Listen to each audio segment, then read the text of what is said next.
organizer of all the panel discussions for the Book Fest. Today, amidst us, we have Dasa Camillo, a business mentor, author, and investor in the Middle East. Mr. Camillo will be talking about his book, Entrepreneurs in the Desert, the Arab Business Model. First of all, I would like to give all of you all a short intro to Mr. Camillo. Mr. Dasa Camillo is an international consultant in regional strategy. He is considered one of the most authoritative Latin American speakers on issues related to strategic business models in the Middle East. He advises and gives conferences to different companies about the AABM or the Arab Business Model.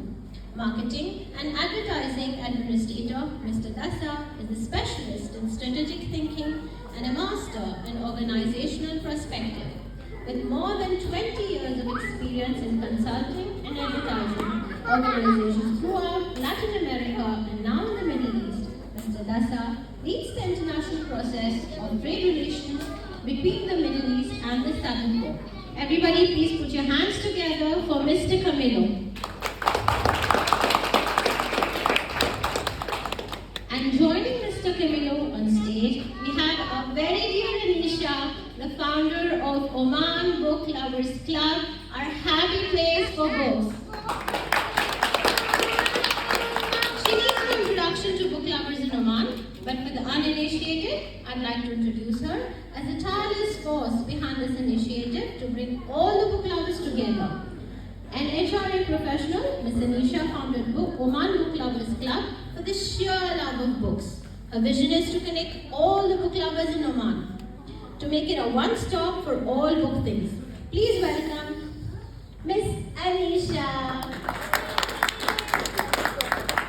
So over to her now. Thank you. Thank you, Samira, for a very generous introduction. Thank you all for being here today. Thanks for taking the time. I hope you're all enjoying the Book Fest. All our events, activities, competitions, the shopping, the amazing discounts. I'm very pleased to welcome you all to this book launch. Thank you, Dasa. It's a pleasure to have you here. We've been planning this for a while and I'm very glad we're finally here. So, right at the outset, I think I would like to invite you to speak a little bit about yourself and about the book. What made you write this book and a little bit of the journey? I know, it's your work and profession that inspired the book. So I think rather than me talking about it, I'd like to hear it from you. A little bit about you, your relationship with Oman and the Middle East region, and what inspired you to write this book. Thanks so much, Anisha. Thank you so much, guys. For people, thank you so much for this kind invitation and this beautiful fair. Well, actually, it's very, very interesting because when I was writing the book, I was thinking about what was the best title for a book. And when you're a writer, sometimes you feel, okay, let's see what is the best option for somebody who wants to put their own, blueprint in everything that they want. So I am this kind of person. I consider myself as a Bedouin. So this is a big interesting thing because Bedouin, for people maybe they are not aware about the concept, is the people who live in the desert. In Arabic is Badawi. I'm speaking good Arabic. Thank you, brother. And part of the energy of the book is a message about what is the concept of entrepreneurship those days. Means that today entrepreneurship is a big wave, a big trend for the sustainability of the economy in different countries. And Oman, actually, in this moment, is having a big race of startups, companies, trying people to get their own business. And the problem is that sometimes we are not aware what is the environment that we are facing, what kind of challenges. And actually, part of the book is talking about this because it's not about the desert that we live in Oman, of course. We see a lot of desert everywhere, but also desert in a way of the environment of economy in the future. How we're leading these kind of things in the future and what kind of skills we need for the future. Excellent, excellent. I will request the audience to please keep your volume low and focus on the conversation here. That will be very kind. So, would you like to take us through the book a little bit and then we move forward. Also, I forgot to announce, there are two free giveaways of the author signed copies. We will be inviting questions from the audience, and the best questions will be chosen by Mr. Camilo. So please feel free to think of a question about the book, and we'll take the questions after his presentation. Okay, I will just go to introduce slides and just give a brief about it. I've been working in Oman as a mentor and also consultant supporting SMEs and companies during the last 12 years, alhamdulillah. I believe that Oman has big potential for business in every kind of field. Of course, we need to have better development in terms of our skills to be prepared for the competition outside as well of the country. So during this time, mentoring the companies, we started noticing that there are 5 points that always the companies, they were failing and failing and failing, always. So it was a common thing, not only large companies, also small companies, even people who wanted to start their own business, always they were facing 5 challenges that I want to share with you today. And we call this kind of challenge the dunes, you know? When you're going to the desert, you're facing dunes, you're facing mountains of sand that you feel that, okay, when will end this kind of situation? And part of this needed different kind of things. First, needed a better strategy approach, a new business model, a different kind, you know, of innovation that today is a common topic. And also, we needed something also that was easy to learn for normal people. So we started working on the model, and all of those pictures that you are seeing is material that we use in that time during these 12 years, using for companies in our consultancy with them. So when we started arranging all of them, we gave them a shape of a camel. Okay, that's why we call Arab business model.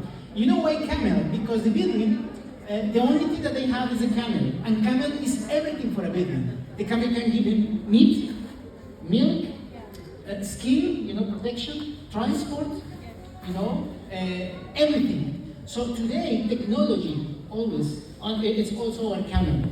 So we are a new kind of nomads, of Iberians. So we noticed that these 5 points were in this topic. It was first, starting with the vision. So many companies, they start with a vision. When you want to start your business, when you want to start your project, you need to have a vision. Sometimes vision is too clear for people. You know, they start with something and then they change with something else because the situation was not good. So then, the second part was quite difficult as well. It was the part of planning. So, okay, even if you have the vision, you need to be able to put all of those things into a plan. 1, 2, 3, 4, 5, 6. So, in that way, sometimes we believe that we have already the plan, but what about the third one, the implementation? This is the hardest part actually, because we say that always we follow the ideas and we think that it's a good idea until we implement it. So only when the idea is implemented we can know if it's good or bad idea. Before of that, it's just PowerPoint. It's just a nice slide. Then, a part of implementation, okay, you start with implementation, make action, okay, sustainability. In Arabic, they say istidama, who means to stay for longer time. How your company today need to be for longer time. There is one thing that is happening in the technology sector, just by the way to have a break here, is that today we are facing a lot of layoffs in the technology sector. After COVID, the model of unicorns, they change. Why? Because unicorn is a kind of company whose valuation is above $1 billion, okay? But what is the problem with these companies? They are starting having problems because the valuation was overvaluation actually. They were not based on sales, they were based on speculation from investors. So now the new concept is, okay, let's keep the unicorns away and let's talk about camels. You know, we can measure, you know, better the performance with the Istidama, with a proper sustainability model. And the fifth step is change. Even what happened when everything happened, or what happened when nothing happened. Some companies, they start their business or any kind of project, and so many factors that are outside of your hands will affect your project. So how you manage these challenges, how you manage this change. So that's why we believe in these 5 steps. Vision, planning, implementation, sustainability, and change is part of the goal. So all of this we created, so we shaped it, and this is the book that we have today, Entrepreneurs in the Desert. In case anybody has any questions, Samina, you can take the mic to the audience. Does anybody want to ask anything? You want to ask?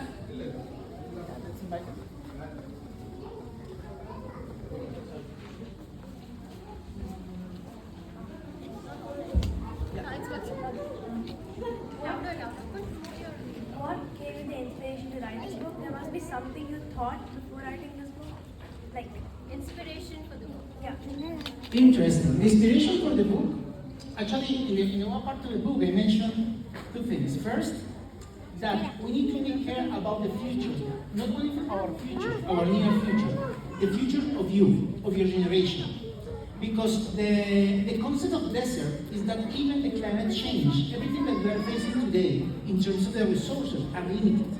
So part of the inspiration of the book as well was thinking about my kids, Benjamin and Antonella, and people like you as well, that you will receive our management of these resources.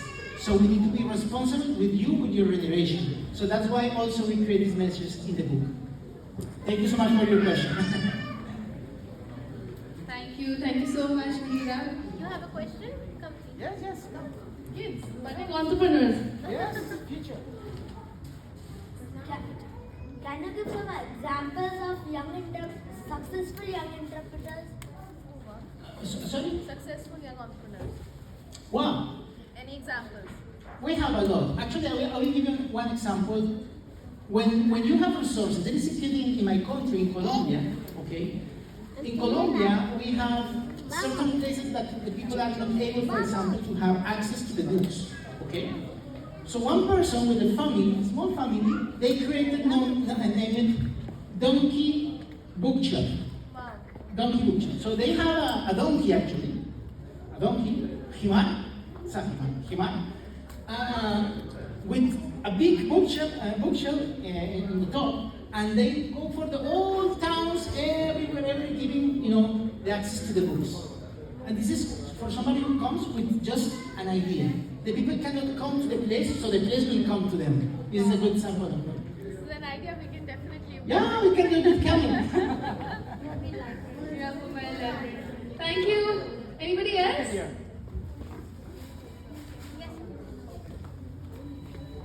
Hi, Oh yeah, mom. really good to hear from you. Can you hear me? Maybe a little closer to you. Yeah.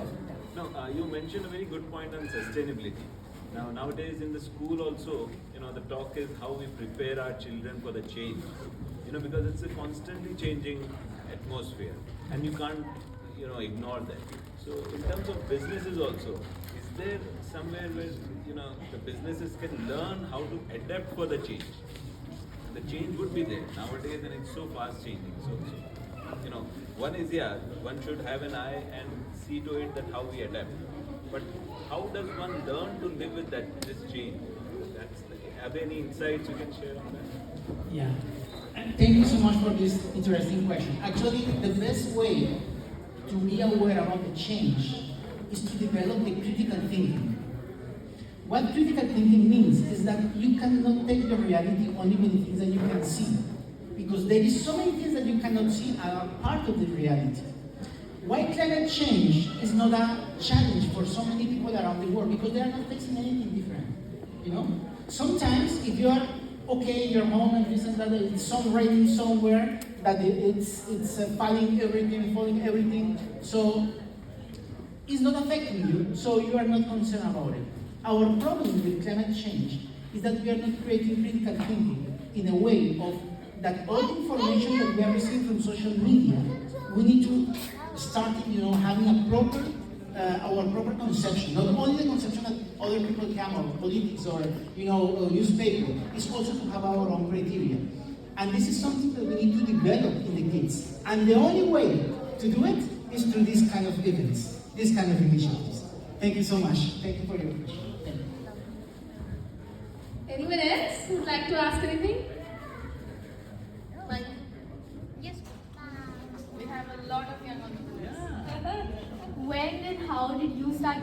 journey as an entrepreneur? Excuse me. When and how did you start your journey? That's not. How I started as an entrepreneur? Okay. Oh, it's a good question actually. I mean, I started a long time ago. I mean, I'm in this business since 20 years now. A long time ago. And I started with a dream, you know, is to have something to say to the people, to give a message. But you can take this as an entrepreneur in different stages. Today, we are, for example, having one company who is in Nicaragua, who is an application, for example, to bring food from the farm to the restaurants without any kind of delay. So for the farmer, we pay them higher rates because sometimes they receive peanuts, you know. And for the restaurant, we give them less price. And all of this we are doing with technology. So I've been doing this, you know, 20 years now, and always trying to think about the future. This can be my best option for me, to think about future always. Thank you, my dear. Thank you so much. Thank you. Anyone else wants to ask anything? Let's go ahead with the book reveal, and then we'll invite Mr. Shaukat to present the copy. Okay.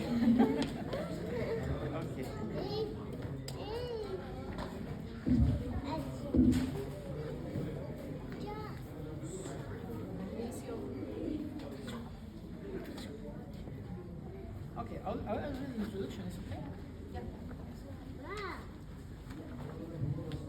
Okay, I'll read the introduction of the book. Maybe you will be interested to know more about it. Okay, I want to tell you something about the book as well. Is that as a part of my hobby or my artist soul, I like to draw. So all of these drawings that you can see there are my hand drawings. Because I believe that art is a good way to explain deep concepts. Remember that in the story before, the ancient story, yes, you can see that. So I'm just drawing some people here as well that I remember. So I will just read some part of the book and you let me know what you think, okay? Salam alaikum, kif halik? This was a kind greeting from Jamal, the first Arab I ever met. This happened when we went to pick me up from the airport together with Edna, my wife. As we got into his car and took us to the place where we would stay, I understood that he was no longer at home. He was no longer at home. That new adventure had begun for us in a distant country in the Middle East, more precisely in the Sultanate of Oman, in the city of Muscat, about 4 hours from Dubai. Our conversation flowed with some idiomatic setbacks, but with all the naturalness of a simple cultural exchange. My wife and I, from a passionate and energetic Latin culture. Jamal, coming from an Asian culture and totally unknown to us. We were contemplating our countries of origin, our food, our music, and our sport preference. We were like young explorers, exchanging photographs of our memory, pockets of our personal experience, and our background. While looking through the window of the car and observing the beautiful architecture of the city, I thought of everything I had left behind. Sometimes, the bags are not so heavy for the things that we carry, but for the memories we bring with them. Then I squeezed Edna's hand firmly but gently. As a Syrian refugee, as she corresponded to me with a wide smile, as telling me that everything will be fine, but our lives will never be the same from that moment. During this short trip, from the airport to the hotel, I reflected on the reality of the globalized business world. The cultural boundaries that once divided countries have faded over time. All those factors of change that previously seemed to split the limits of emerging economies nowadays seems to be more open and transforming vectors of the future. The transformation of the Arab economy is undoubtedly one of those phenomena that is worth observing in detail in the mighty wave of emerging and alternative industries. Undoubtedly, due to the new strategic thinking model, focused not only on traditional sources of wealth such as oil, mining, and other commodities, but to the development of commercial thinking and entrepreneurship in the new generations to develop a new concept of wealth based on the values and principles of its ancestral culture.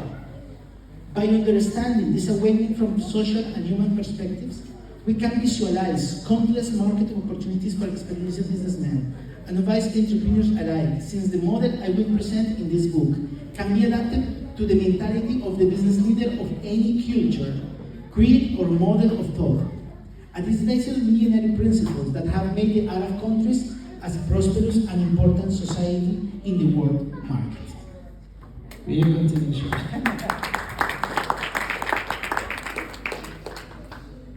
Any questions from you, Matt. Well, firstly, just Britt, congratulations. I'm a fan of this book, as you know. I've read it, and I'm a real fan.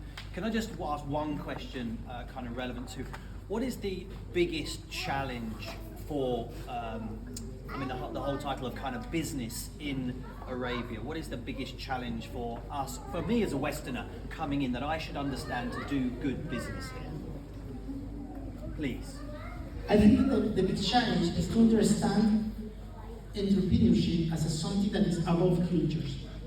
This is very difficult because we understand culture as a part of behaviors and way to do the things, in certain area or geographical location. But culture is more than that, actually. It's when you face some kind of principles, okay, and values also that makes this society totally enhanced to create new things, to progress as a society. Entrepreneurship, the base of entrepreneurship in Arab countries and in Western countries are totally different. Yeah. Even in Western, in Latin American countries or any kind of developed countries also will be different. I will tell you something. Here, for example, in Middle East, to create a startup, it's very easy because you have the funds. You can get very easy investor because the resources are there. So the need is not there, actually. But in Latin America, you have no resources at all. You need to grab your own resources. So if you don't work, you don't eat. Yeah. As simple as that. So the seed of the entrepreneurship is the need. In this country, the seed of entrepreneurship is the resource. So sometimes to understand this in different cultures is very difficult because when you put different cultures together under the same umbrella of entrepreneurship, you will see that there's a lot of difference. That's why the message of the book is trying to give a new way to understand those principles and values that are for all of us. Because principles and values, even in different cultures, are like the green light and red light. Doesn't matter if you have an Audi, or you have a Renault, or you have a Volvo, or you have a bicycle. Red is red, green is green.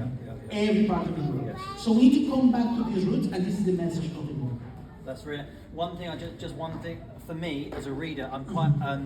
I like how the book has got diagrams in there, because there's a point with non-fiction it can get a little bit much if you're getting into, and it's beautifully interspersed with some great diagrams, which is good for my small brain. So it keeps me on track. So congratulations. Well Thank done. you so much. Thank you so much. Thank you so much. I agree, Matt, because usually you would expect a business book to be boring, but it looks fun. Yeah. it's inviting to read. So I think I'll invite now Mr. Shaukat, Managing Director of Albaj, for you to present a copy to him and for the book reveal.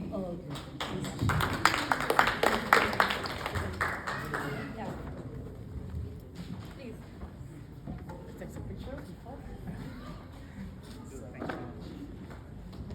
Can we have a big round of applause?